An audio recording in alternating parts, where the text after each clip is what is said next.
Once isolated, sanctioned, and divided by apartheid, South Africa shocked the world by reinventing itself. How did a country once rejected by the global system become a powerful political voice? This is a story of pain, but it is also a story of hope. It's a story about how a nation, torn apart by a brutal system of racial segregation, found a way to heal and to stand tall. It's a journey from the darkness of international condemnation to the bright lights of the global stage. We will look at how South Africa went from being a pariah, a country that nobody wanted to deal with, to a nation that sits at the table with the world's most powerful countries. This transformation was not quick, and it was not easy. It was built on the sacrifices of millions of people who dared to dream of a different future. Imagine being told where you can live, what job you can have, and who you can love, all based on the color of your skin. That was the reality of apartheid. The world turned its back on the government that enforced these rules. There were sanctions, boycotts, and protests. South Africa was cut off, a lonely island of injustice in a world that was moving forward. This essay will explore that lonely period and the incredible journey that followed. The story of modern South Africa is a lesson for the entire world. It shows us that even the deepest wounds can begin to heal. It proves that change is possible, even when it seems hopeless. We will walk through the dark years of apartheid, feeling the weight of its oppression. We will then witness the incredible moment of its collapse and the birth of a new, democratic nation. We will see how a country, once defined by what divided its people, chose to be defined by what could unite them. This is the story of the Rainbow Nation and its improbable rise. From the prison cell of Nelson Mandela to the presidential palace, from the dusty streets of Soweto to the halls of the United Nations, this journey is truly remarkable. It's a story that continues to unfold today, on this last day of 2025. We will examine how South Africa used its unique history to build bridges with other nations, becoming a leader in Africa and a key player in global politics. We will see how its past gave it a powerful voice on issues of justice, equality, and reconciliation. It's a complex story, full of triumphs and ongoing struggles, but one that holds powerful lessons for us all. During the apartheid years, South Africa was like a country in a bubble, but it was a bubble of shame. The world had put up walls around it. This was called isolation. Nations around the globe refused to trade with South Africa. This is what we call economic sanctions.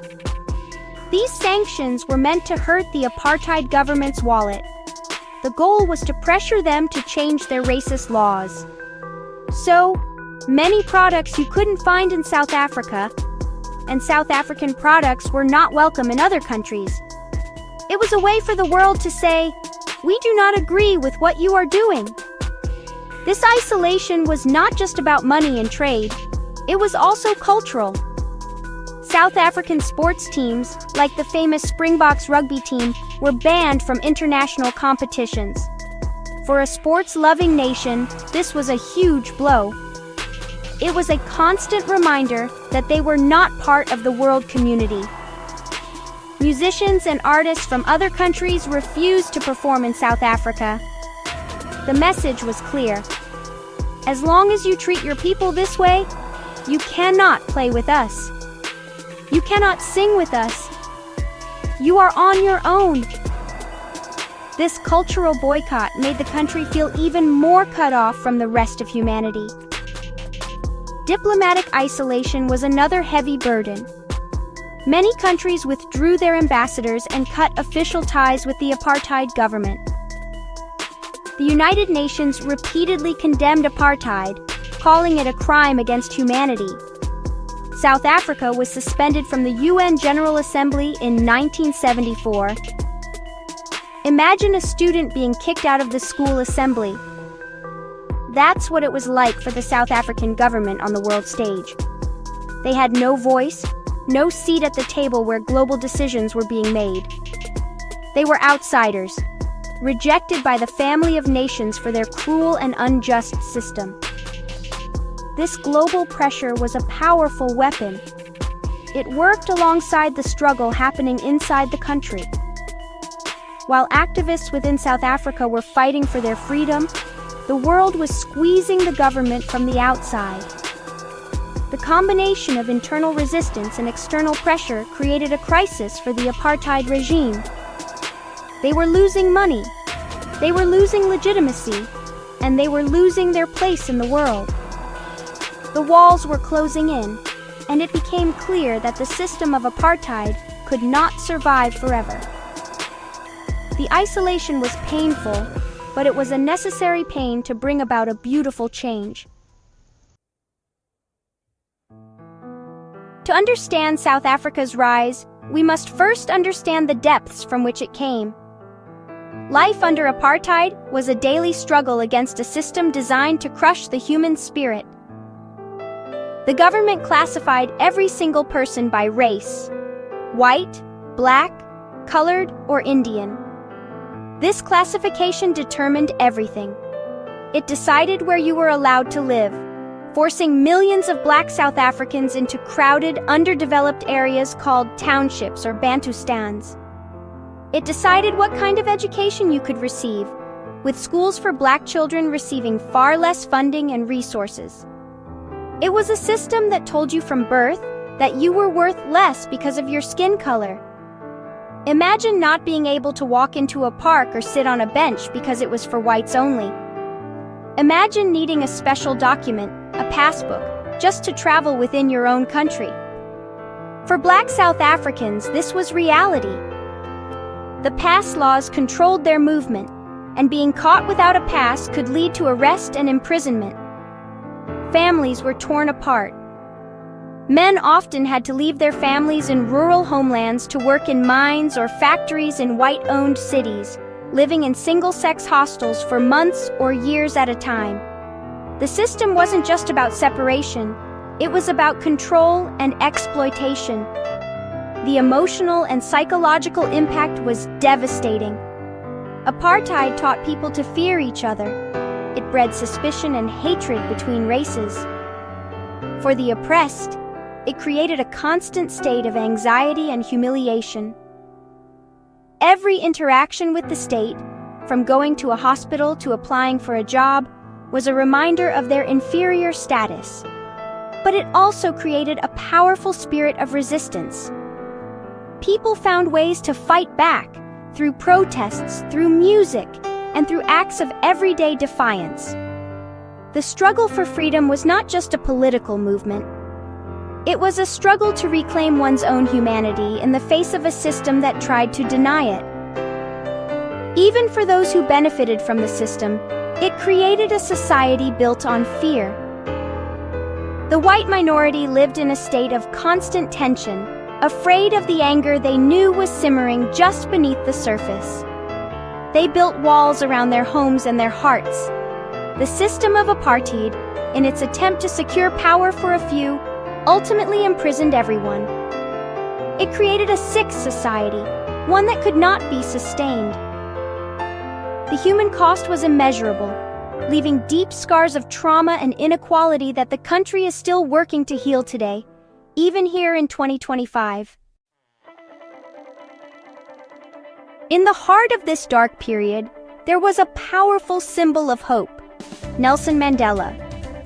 His story is the story of South Africa's struggle. As a young lawyer and activist with the African National Congress, or ANC, he initially advocated for non-violent resistance. But as the government grew more violent and oppressive, Mandela and the ANC realized that peaceful protest alone would not be enough. They began a campaign of sabotage against the state, targeting infrastructure but avoiding loss of life. For this, Mandela was branded a terrorist by the apartheid government and sentenced to life in prison in 1964. For 27 long years, Mandela was locked away, most of that time on the harsh Robben Island. But the government could not imprison his spirit or his influence. He became the world's most famous political prisoner. His name became a rallying cry for the anti-apartheid movement around the globe. "Free Nelson Mandela" was chanted at protests, sung in songs, and written on walls from New York to Sydney. He was a living symbol of the injustice of apartheid. Inside prison, he continued to lead, inspiring his fellow prisoners and secretly communicating with the ANC leadership in exile. He refused to be broken. By the late 1980s, the apartheid government was in a corner. The country was on the brink of civil war, and international sanctions were crippling the economy. The president at the time, F.W. de Klerk, made a historic decision. He recognized that apartheid was unsustainable. In 1990, he shocked the world by announcing the release of Nelson Mandela. On February 11, 1990, the world watched as Mandela, now an old man with gray hair, walked out of prison a free man. It was a moment of incredible emotion and hope. The man who had been locked away for nearly 3 decades was free, and his freedom signaled the beginning of the end for apartheid. Mandela's release was not the end of the struggle, but the beginning of a new phase negotiation. Instead of seeking revenge for his 27 lost years, Mandela chose the path of reconciliation. He met with F.W. de Klerk and other leaders of the old government. Together, they began the difficult and dangerous process of dismantling apartheid and building a new democratic South Africa. Mandela's leadership in this period was crucial. He calmed the fears of the white minority while assuring the black majority that their freedom was coming. He steered the country away from civil war and towards a peaceful transition. The years between Mandela's release and the first democratic election were filled with tension. There was violence, there was fear, and there was uncertainty. Many people worried that the country would descend into a full-blown civil war. But through it all, leaders like Mandela held the nation together. They were negotiating the rules for a new country, writing a new constitution that would protect the rights of every single citizen, regardless of their race. This was the moment to build what Archbishop Desmond Tutu would later call the Rainbow Nation, a country made up of many different colors, living together in peace. On April 27, 1994, something miraculous happened. For the first time in the country's history, all South Africans were allowed to vote.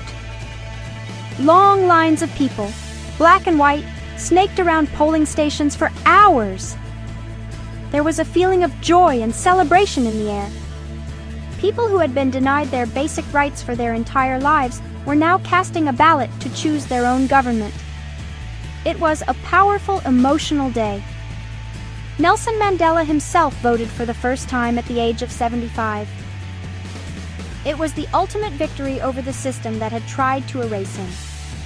The result was a sweeping victory for the African National Congress, and Nelson Mandela became the first democratically elected president of South Africa. His inauguration was a global event, attended by leaders from all over the world who had once shunned the country. In his speech, Mandela spoke of healing and unity. "Never, never, and never again shall it be that this beautiful land will again experience the oppression of one by another," he declared. He formed a government of national unity, including members from the old apartheid party, to show that everyone had a place in the new South Africa. This peaceful transition to democracy was seen as a miracle. The world had expected a bloodbath, but instead, it saw reconciliation. The Truth and Reconciliation Commission was established, a court-like body where victims of violence could tell their stories and perpetrators could confess their crimes in exchange for amnesty. It was a painful process, but it was an attempt to deal with the past without letting it destroy the future. South Africa chose a path of forgiveness over revenge. a decision that earned it immense respect and admiration from the international community. The Rainbow Nation was born. With the end of apartheid and the birth of democracy, the walls of isolation came tumbling down. South Africa was welcomed back into the global family with open arms. The sanctions that had crippled its economy were lifted almost overnight. Trade and investment began to flow back into the country. The world was eager to do business with the new democratic South Africa. The nation's flag, a vibrant symbol of its new unity, was once again raised at the United Nations, and its seat in the General Assembly was restored. The pariah had come home. The return to international sports was a moment of huge national pride. In 1995, South Africa hosted the Rugby World Cup. The Springboks, a team that had once been a symbol of white supremacy, now represented the entire Rainbow Nation. When the team, which had only one non-white player, made it to the final, President Mandela famously walked onto the field wearing a Springbok jersey. After they won, he presented the trophy to the team captain, Francois Pienaar. It was a powerful image of racial unity that was broadcast all over the world, showing that South Africa was changing. South Africa quickly became a moral leader on the world stage. Having gone through its own process of truth and reconciliation, it had a unique and powerful voice on issues of human rights, conflict resolution, and democracy. President Mandela became a global icon, a statesman respected by all for his wisdom and grace. He traveled the world, not as a former prisoner, but as a leader who had shown the world a different way to solve deep-seated conflicts.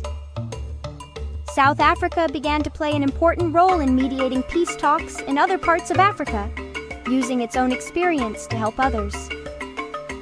The country also rejoined organizations like the Commonwealth of Nations. Tourists started flocking to see its beautiful landscapes and experience its vibrant cultures. International artists who had once boycotted the country now came to perform, celebrating its freedom.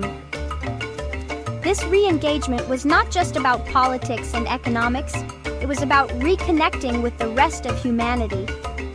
For a generation of South Africans who had grown up in isolation, it was a profound change. The world was no longer a distant, hostile place. It was a world of opportunity, partnership, and shared dreams.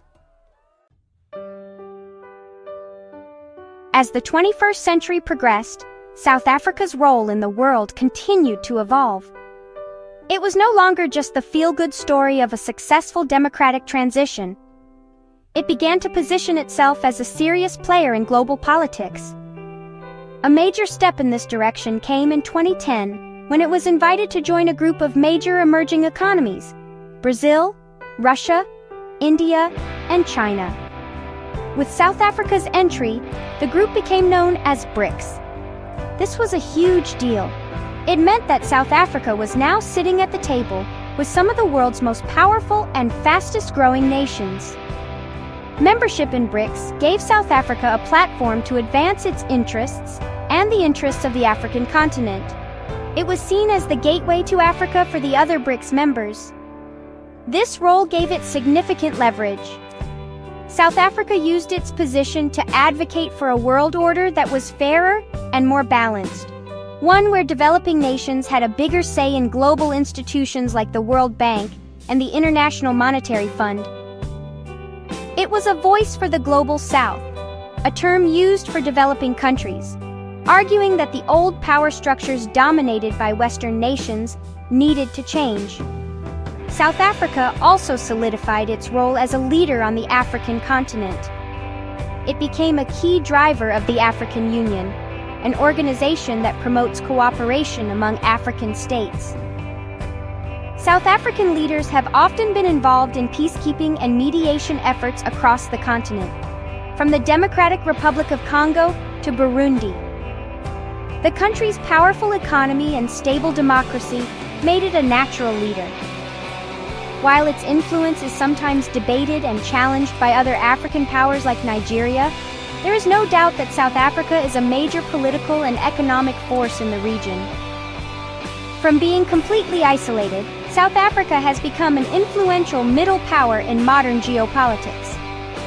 It uses its unique history as a moral compass. When it speaks on issues of race, justice, and inequality on the world stage, the world listens. Because South Africa has the credibility of its own painful experience. Its journey from a pariah state to a respected global voice is a testament to the power of transformation. However, the story is not over. The country still faces huge challenges at home, including inequality, poverty, and corruption. Its future influence will depend on its ability to solve these internal problems. Before the video ends, comment your opinion. Has South Africa fully escaped the shadow of apartheid?